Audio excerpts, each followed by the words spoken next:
So after you finish watching the games, the obvious question, and a lot of people are going to be talking about this today, whether you're doing something digital like us, or you're doing a podcast, or you're doing sports radio, is like, all right, well, like, where are the Eagles right now? How do we feel about the Eagles going forward? And by the way, the show is always presented by Bet Parks, because the Eagles are a healthy 3-point favorite against the Rams on the road on Sunday Night Football. The Rams beat the Patriots yesterday, so they got to travel all the way back to the West Coast, and they host the Eagles Sunday Night Football. Eagles are 3-point favorites.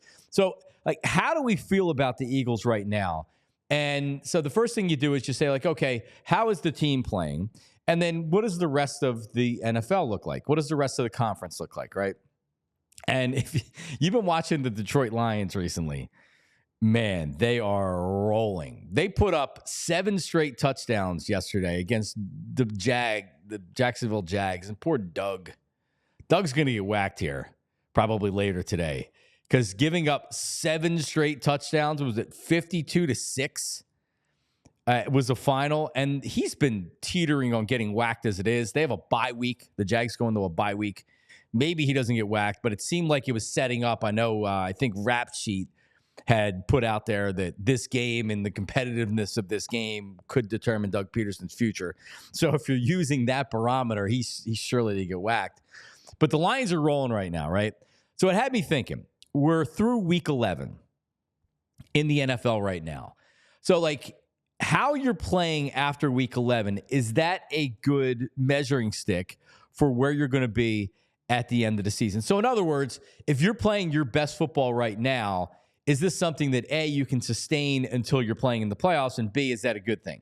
So remember the Eagles last year. So I went back the last 5 seasons, and I looked at the NFL as a whole, and I said, all right, what were the best teams doing, or the eventual Super Bowl champions, what were they doing after week 11? So right now the Eagles are 11-2. The Eagles are 8-2. The Lions are 9-1. And the Lions right now are the class of the NFC. They're probably the class of the NFL. In the AFC, it's very much a toss-up. The Chiefs, the Bills, the Steelers. There's a couple of really good teams, and then like the Ravens, who lost a tough one yesterday. But in 2023, after week 11, if you remember, the Eagles, they were 9-1, but they just beat the Chiefs. That was Monday Night Football. That was on the road, and it was an impressive win. So it's like, all right, it was one of these wins where there was a lot of bitching and complaining that the Eagles haven't beaten anybody, that they were less than impressive in their wins. They were finding ways to win games, but still, there wasn't a lot of people impressed with what they did, what they were doing. So they beat the Chiefs on the road Monday Night Football, the defending Super Bowl champions and the eventual Super Bowl champions. In the NFC, the Cowboys were 7-3. The Niners were 7-3. The Chiefs fell to 7-3. The Dolphins were also 7-3. The Ravens had the best record in the league, in the Browns. So there was a bunch of teams muddled in the AFC, and the Eagles were the class of the NFC. We know what happened with them. Boom, they were gone.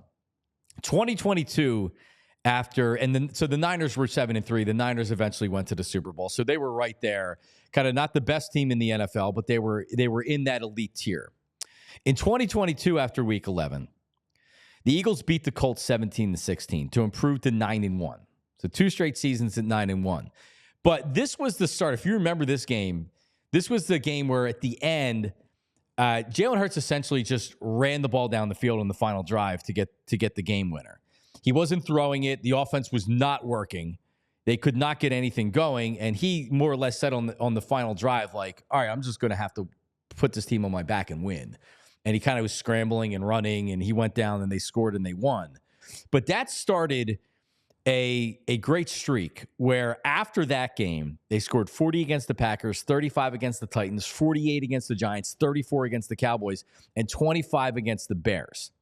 So they went to the Super Bowl. They nearly won the Super Bowl. They were the best team in the NFL. The Chiefs won the Super Bowl, and they were 8-2 at the time. So they were playing the best football in the AFC, and they made the Super Bowl. The Eagles, the same thing. 2021, after week 11, the Rams ended up winning the Super Bowl. They were 7-3.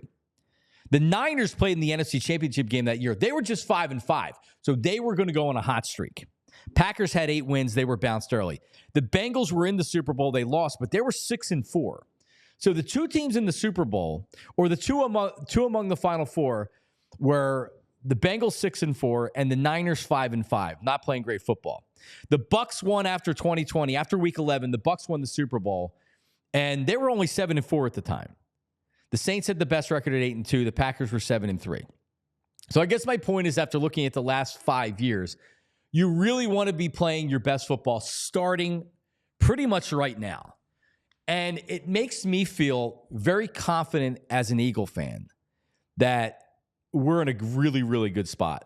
And ultimately, you may have to go to Detroit. You may have to play the Lions on their home field, and you may lose, because that offense is one of the better offenses I can remember in recent memory. I'm sure there's been offenses that have been high-powered like this since the greatest show on turf. But the way that they're performing with 2 running backs, with a couple of really good wide receivers, with Jared Goff, who I know he had 5 interceptions last week. How about a bounce-back performance this week? The defense is good.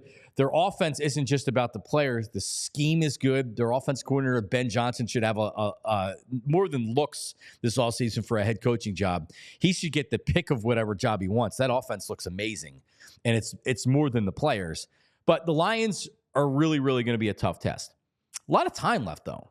A lot of time left for injuries, for defensive coordinators to say, hey, how do we stop this offense? If you remember, last year, the 49ers game was the game that changed the season for the Eagles, because they got to Jalen Hurts. They busted the Eagles. They really embarrassed them, and the Eagles never recovered from that. And after the game, Bosa said, oh, I'll tell you, Cowboys, here's how you beat the Eagles. You don't let Jalen Hurts escape in the middle of the field, and you pressure him and you rush him up front. And he looks at the pass rush. We saw it coming in. That's what we wanted to do. And the Eagles were done. Jalen Hurts was done. The Eagles were finished. They started blitzing Jalen Hurts all the time, and they had no answer for it. They had absolutely no answer for it. So is there something out there for the Lions and Jared Goff? Yeah, like that's 100% a possibility. But looking at it from an Eagles standpoint, I don't feel like the Eagles have played their best game of the season yet on offense. Defense, they may have played their best games of the season in the last 5 weeks. They've been unbelievable. But on offense, have the Eagles really played a complete offensive game? Have they played a great offensive game? Have the Eagles played great complementary football? Special teams, offense, and defense clicking across the board for one game? They haven't. And you're more concerned about special teams now, and really you're talking about the kicker than anything else. But I don't feel like the Eagles have played their best offensive game yet.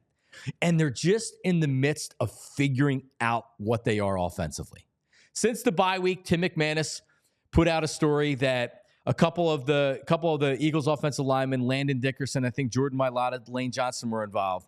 They went to Nick Sirianni and they said, we should be running the ball more.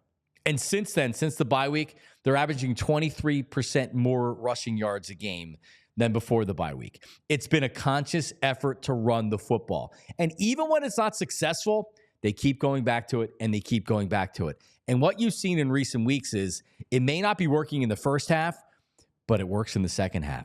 Saquon Barkley in a couple of these games didn't have a lot of success in the first half, but they kept going back to him in the second half, and he ends up busting it in the second half.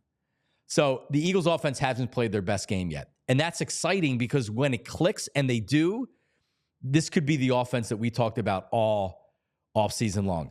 Because the passing offense really hasn't been great. Jalen Hurts really hasn't been great. And I'm sure we'll talk about it coming up this week. But like he's been good enough, but he hasn't been great.